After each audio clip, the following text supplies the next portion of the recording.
వేద పారాయణదారుల ఇంటర్వ్యూలను ఉద్దేశపూర్వకంగా ఆపేశారని మండిపడ్డారు టీటీడీ మాజీ చైర్మన్ భూమన కరుణాకర్ రెడ్డి. తన మనుషులను పెట్టుకునేందుకే టీటీడీ చైర్మన్ బీఆర్ నాయుడు ఇంటర్వ్యూలు నిలిపేశారని ఆగ్రహం వ్యక్తం చేశారు. డీఈఓ గోవిందరాజన్ పై టీటీడీ చైర్మన్ వ్యాఖ్యలు సరికాదన్నారు. టీటీడీ చైర్మన్ నిర్ణయం బ్రాహ్మణ సమాజానికే మచ్చ తెచ్చేలా ఉందని మండిపడ్డారు భూమన. వేద పారాయణదారుల సంఖ్య రాను రాను తగ్గిపోతున్నది.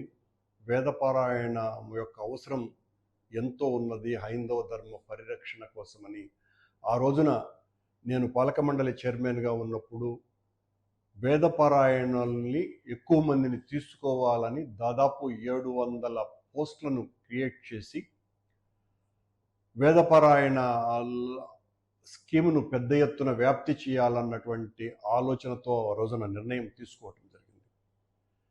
దీనికి సంబంధించి ఈ రోజున అంటే 11వ తారీఖు సెప్టెంబర్న ప్రారంభం కావాల్సినటువంటి ఇంటర్వ్యూలను ఉద్దేశపూర్వకంగా చైర్మన్ గారు ఆపినట్టుగా బయటంతా చర్చ జరుగుతున్నది.